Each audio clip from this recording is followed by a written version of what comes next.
Hi students, previous lecture में आपको ये बताया गया था कि ट्रांसपोज क्या होता है, ट्रांसपोज की प्रॉपर्टीज क्या होती हैं। उसी के आधार पर आज आपको ये बताया जा रहा है कि ट्रांसपोज के बेसिस पर टाइप्स ऑफ मैट्रिक्स किस तरीके से होते हैं। On the basis of transpose there are so many different types of matrices in which some are symmetric, askew symmetric and orthogonal matrix. तो आज हम लोग ये जानेंगे कि सिमेट्रिक, अस्क्यू सिमेट्रिक और ऑर्थोगोनल मैट्रिक्स क्या होता है। सबसे पहले हम बात करते हैं सिमेट्रिक मैट्रिक्स का। तो सिमेट्रिक मैट्रिक्स ये कहता है कि a square matrix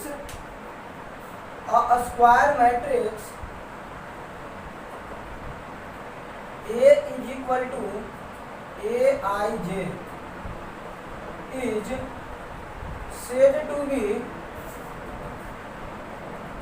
symmetric matrix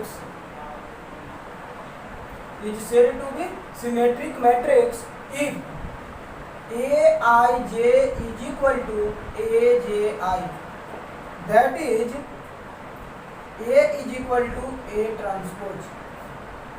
कहने का मतलब यह है कि यह स्क्वायर मैट्रिक्स यानी कि सिमेट्रिक मैट्रिक्स जो होगा एक स्क्वायर मैट्रिक्स होगा और यह स्क्वायर मैट्रिक्स Aij ये मैट्रिक्स का नोटेशन है। ये तब जो है सिमेट्रिक मैट्रिक्स कहलाएगा जब Aij के बराबर हो जाए। इसको अगर मैथमेटिकली लिखा जाए तो ये लिख सकते हैं कि यदि A और A का ट्रांसपोज इक्वल हो जाए तो वो कहलाएगा आपका सिमेट्रिक मैट्रिक्स। एग्जाम्पल के तौर पे अगर आप देखें तो A matrix is equal to 1 3 3 0। अब इसका आप ट्रांसपोज लेके देखिए, A का ट्रांसपोज क्या होगा। जैसे ही रो को कॉलम से इंटरचेंज कराइएगा तो फिर से वही बात हो जाएगा। तो यहाँ क्या है, A is equal to A का ट्रांसपोज, तो A इज सिमेट्रिक मैट्रिक्स। अब ये तो 2 क्रॉस 2 का है, अब 3 क्रॉस 3 का मैट्रिक्स मान लेते हैं, B ले लेते हैं। तो हम क्या लेते, मान लीजिए कि 1 2 और हम ले लिए 3, तो इतना हो गया। अब इसमें जो है 2 0 5, तो यहाँ लिखना पड़ेगा आपको 2 0 5 2। अगर ये मान लिया कि एक मैट्रिक्स है तो आप इसका ट्रांसपोज लेके देखिए। बी का ट्रांसपोज जब लेते हैं तो क्या हो जाएगा, रो को कॉलम में और कॉलम को जो है रो में चेंज करा देना है। तो आप देख रहे हैं कि सेम मिल रहा है, यानी कि बी और बी का ट्रांसपोज सेम है। So here A, B are symmetric matrix. ये जो कहलाएगा आपका सिमेट्रिक मैट्रिक्स होगा। तो हमेशा सिमेट्रिक मैट्रिक्स जो एक स्क्वायर मैट्रिक्स होता है और उसमें A और A का ट्रांसपोज इक्वल होना चाहिए, तभी कहलाएगा सिमेट्रिक मैट्रिक्स।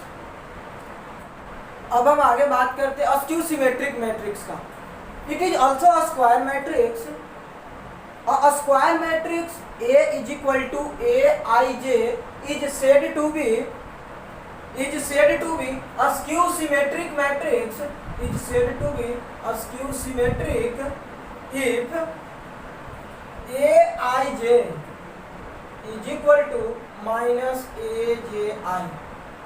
यानी कि जो Aij में हमारा जो एलिमेंट है वो माइनस Aj करने पर भी सेम होना चाहिए। दैट इज A का ट्रांसपोज जो होना चाहिए वो माइनस A के बराबर होना चाहिए। A का जो ट्रांसपोज होना चाहिए वो माइनस A के बराबर होना चाहिए। तो अगर एक एग्जांपल हम देखें तो एग्जांपल के तौर पे अगर हम देख लें तो एग्जांपल जो है 0 2 1 और -2 0 -3 -1 3 0। ये जो एक मैट्रिक्स है 3 क्रॉस 3 का A मैट्रिक्स मैंने मान लिया है। अब इसका आप ट्रांसपोज निकालने लगे। अगर आप A ट्रांसपोज निकालते हैं तो ट्रांसपोज निकालने के लिए आपको करना क्या होगा, रो को कॉलम और कॉलम को रो में इंटरचेंज करा देना होगा। तो आप यहाँ क्या कीजिएगा 2 0 1, यहाँ क्या हो जाएगा -2 0 -3 -1 3 0। तो आप क्या देख रहे हैं कि ये ए का ट्रांसपोज जो आया है इसमें मैं माइनस का कॉमन करा देता हूँ। जैसे ही माइनस का कॉमन कराया, ये तो जीरो ही रहेगा, ये 2 हो जाएगा, ये 1 हो जाएगा, ये -2 हो जाएगा, ये 0 रहेगा, ये -3 हो जाएगा, ये -1 3 0। आप देख रहे होंगे कि ये जो मैट्रिक्स है सेम यहाँ मिल गया है, तो यानी कि इसको मैं क्या लिख सकता हूँ, ये जो है -a के बराबर है, यानी कि a का ट्रांसपोज -a के बराबर हो गया। तो ये कहलाएगा आपका अस्क्यू सिमेट्रिक मैट्रिक्स। अब आप यहाँ पर एक बात ध्यान से देखिएगा कि जैसे ही हम लिख रहे हैं अस्क्यू सिमेट्रिक मैट्रिक्स, तो उसमें हम एक बात ये देख रहे हैं कि aij = -aj, यानी कि आप एक बात तो जरूर जानते हैं कि ट्रांसपोज किसी भी मैट्रिक्स का अगर हम लेते हैं तो डायगोनल एलिमेंट चेंज नहीं होता है, यानी कि aij और aj इक्वल होता है डायगोनल एलिमेंट के लिए, क्योंकि वहां पर i और j दोनों इक्वल होते हैं, उसी को डायगोनल एलिमेंट कहते हैं या प्रिंसिपल डायगोनल एलिमेंट होता है। तो अगर दोनों प्रिंसिपल डायगोनल एलिमेंट की अगर हम बात करें तो यही हमारा प्रिंसिपल डायगोनल एलिमेंट है, जहां पर i = j होता है। जब दोनों बराबर होना चाहिए, लेकिन एक में माइनस साइन भी बोल रहा है, आप सोचिए कि कोई भी एक नंबर x = -x कब संभव है? अगर कोई नंबर x है, बोल रहा है कोई कि x = -x, ये एक ही कंडीशन में संभव है जब x = हमारा 0 रहेगा। तो उसी तरीके से मैं यहाँ कह सकता हूँ कि aij जो है -aji के बराबर होना चाहिए। जब i और j बराबर होगा उस टाइम पे माइनस साइन के साथ लग के आ रहा है, यानी कि वो तभी संभव है जब डायगोनल एलिमेंट 0 होगा। इसीलिए आप देख रहे होंगे यहाँ कि अस्क्यू सिमेट्रिक मैट्रिक्स में डायगोनल एलिमेंट 0 होते हैं। तो एक नोट में आप लिख लीजिएगा, ऑल डायगोनल एलिमेंट्स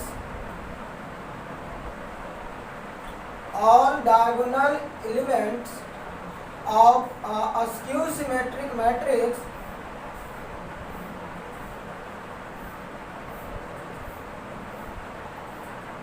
are 0। प्रत्येक डायगोनल एलिमेंट क्या होते हैं? 0 होते हैं। आप ये भी कह सकते हैं summation of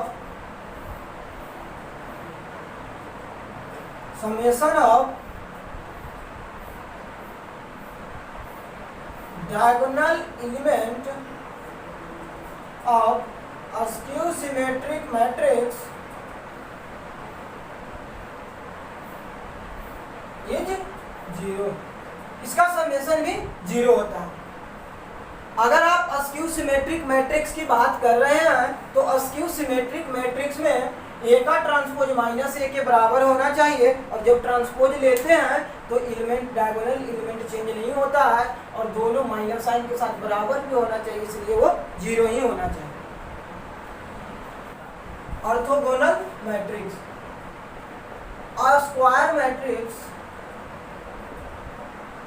a square matrix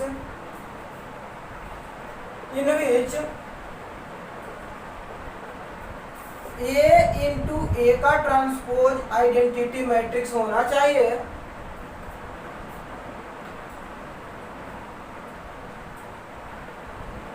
are known as orthogonal matrix.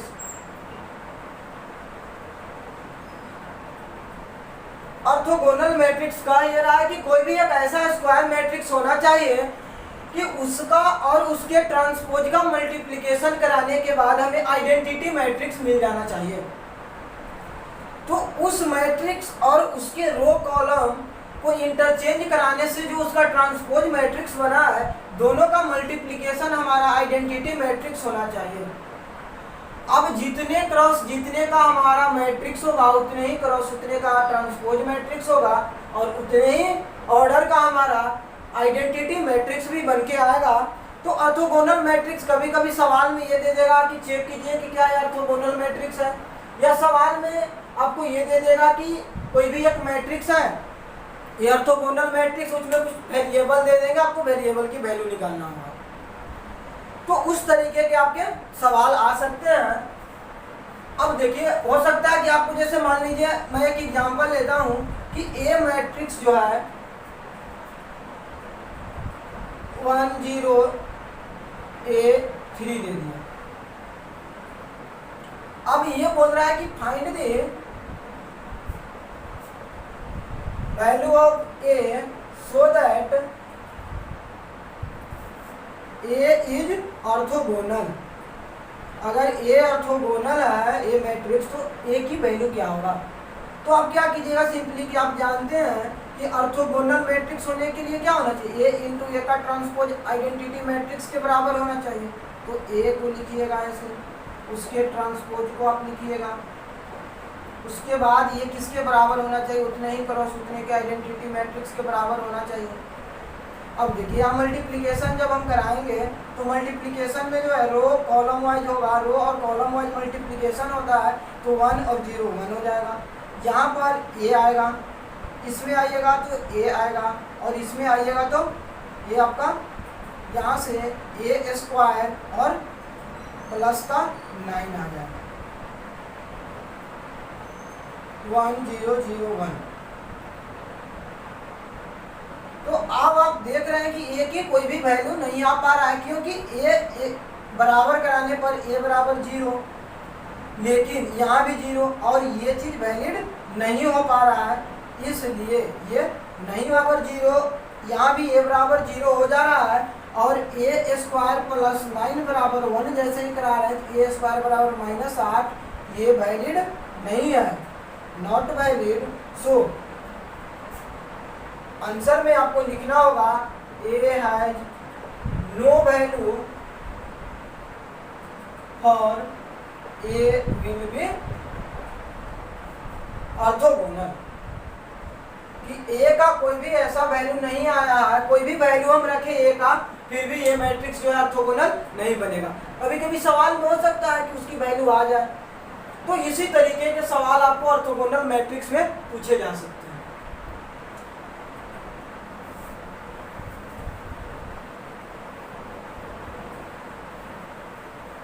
जो है ऑर्थोगोनल मैट्रिक्स एक स्क्वायर मैट्रिक्स होता है जिसमें A इंटू ए का ट्रांसपोज आइडेंटिटी मैट्रिक्स के बराबर होना चाहिए। अगर आप ये देख रहे होंगे कि A प्लस ए का ट्रांसपोज जो है, अगर मैं ये सोचूं कि A प्लस ए का ट्रांसपोज जो है सिमेट्रिक या स्क्यू सिमेट्रिक होगा, तो इसका ट्रांसपोज, जिसको हमें देखना ये है कि क्या ये सिमेट्रिक या स्क्यू सिमेट्रिक कुछ हो पा रहा है, तो इसका ट्रांसपोज लेके आप देखिएगा। तो इसका जैसे ही आप ट्रांसपोज लीजिएगा तो जानते हैं कि अलग अलग ट्रांसपोज जो है करके ऐड करें या ऐड करके ट्रांसपोज ले ले, दोनों सेम होता है। प्रॉपर्टीज ऑफ ट्रांसपोज में आपको बताया गया है। तो यहाँ क्या हो जाएगा, ए का ट्रांसपोज प्लस ए के ट्रांसपोज का जब ट्रांसपोज लेते हैं तो वो हो जाता है ए। तो आप देख रहे हैं कि ए प्लस ए का ट्रांसपोज का जब ट्रांसपोज ले रहे हैं तो वो ए का ट्रांसपोज प्लस ए के बराबर आ रहा है, यानी कि ए प्लस ए का ट्रांसपोज इज सिमेट्रिक मैट्रिक्स। एक ऐसा मैट्रिक्स होगा, सिमेट्रिक मैट्रिक्स होगा। अब इसी तरीके से हम बात कर लेते हैं ए माइनस ए के ट्रांसपोज का। जैसे ही इसका हम ट्रांसपोज लेते हैं तो ध्यान से देखिएगा, ए का ट्रांसपोज माइनस ए के ट्रांसपोज का ट्रांसपोज, तो ये क्या हो जाएगा, ए का ट्रांसपोज माइनस ए। अब इसमें आप माइनस का कॉमन कराइएगा तब ये आएगा। तो आप क्या देख रहे हैं कि ये जो हमारा मैट्रिक्स है, इसका ट्रांसपोज लेने के बाद माइनस का मल्टीप्लिकेशन करके आया है, तो यानी कि ए माइनस ए का ट्रांसपोज जो होगा ये हमारा स्क्यू सिमेट्रिक मैट्रिक्स होगा, is a skew symmetric matrix. ये एक स्क्यू सिमेट्रिक मैट्रिक्स होगा। अब हम चाह ये रहे कि किसी भी मैट्रिक्स को एक सिमेट्रिक और एक स्क्यू सिमेट्रिक मैट्रिक्स के समेशन में हम लिखना चाहते हैं, तो हम कह सकते हैं कि any matrix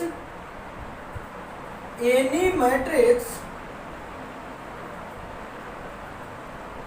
be written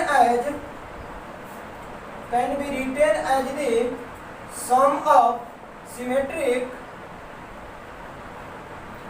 and skew symmetric matrix.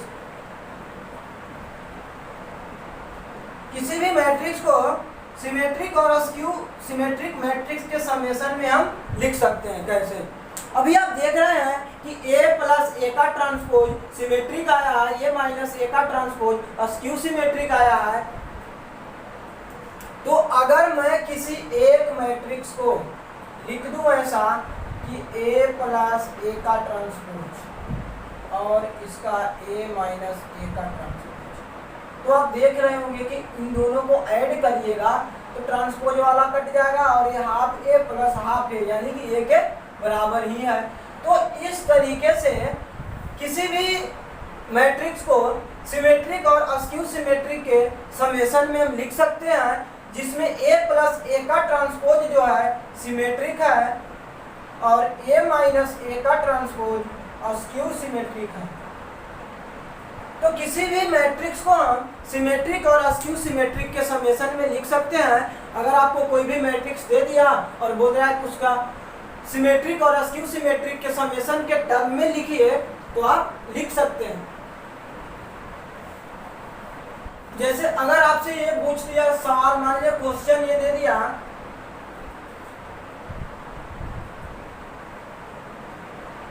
Right A is equal to आपका दे दिया है 1 2 3 5 7 9 -2 1 3, एक मैट्रिक्स है। Write A matrix as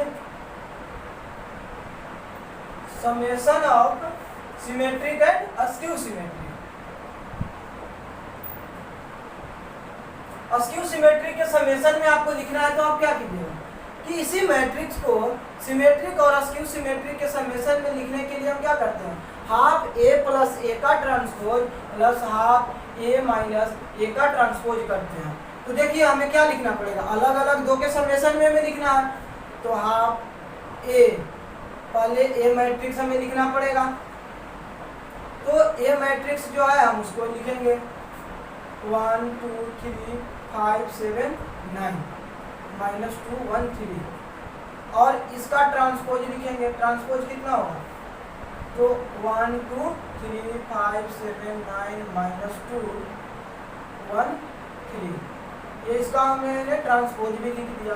same बातें यहाँ करेंगे और यहाँ पर A मैट्रिक्स फिर से वही 1 2 3 5 7 9 -2 1 3, और इसके ट्रांसपोज को घटा देना है। तो इसका ट्रांसपोज फिर से निकाल लेते हैं 1 5 -2 5 2 7 1 2 7 1 और 3 9 3। अब आपको क्या करना है, इनको जोड़िए। तो 1 1 2 5 2 7 3 और -2 1 हो गया, 5 2 7 हो गया, 7 7 14 हो गया, 9 1 10 हो गया। ये हो गया 1 और यहाँ 10 हो गया, 3 3 6। यहाँ करिए आप, माइनस करना।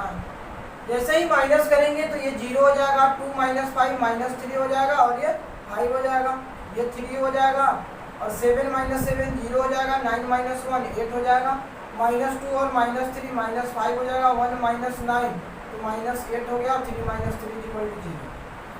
तो ये जो दो मैट्रिक्स का हमने समेशन में लिख दिया है, तो यही हमारा जो मैट्रिक्स, अब डिवीजन भी करा सकते हैं, दो का डिवीजन करा के भी लिख सकते हैं।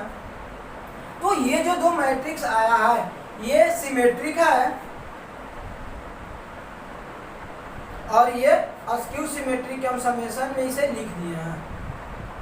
तो किसी भी मैट्रिक्स को सिमेट्रिक और अस्क्यू सिमेट्रिक के समेशन में लिखना बहुत ही आसान है। एक बार उसके ट्रांसपोज को जोड़ दीजिए, एक बार घटा के दो से भाग देके ऐड करा देना है। तो इस तरीके से किसी भी सवाल में अगर आपसे पूछता है कि किसी मैट्रिक्स को सिमेट्रिक और अस्क्यू सिमेट्रिक के समेशन में लिखना है, तो आप बड़े आसानी से लिख सकते हैं। आज के लिए मैं इतना ही रहने देता हूँ, और आपको जो भी प्रॉब्लम आता है वो आप कमेंट बॉक्स में भेजिए और चैनल को सब्सक्राइब कीजिए, ताकि जितने भी आपको वीडियोज जाएं वो आपको उसका नोटिफिकेशन मिलता रहे और आप देखते रहें। प्रीवियस वीडियो जो चीज़ें समझ में नहीं आता है उसे प्रीवियस वीडियो में देखिए, ट्रांसपोज कैसे निकालते हैं, क्या उसकी प्रॉपर्टीज है। तो आज के लिए मैं इतना ही रहने देता हूँ, धन्यवाद।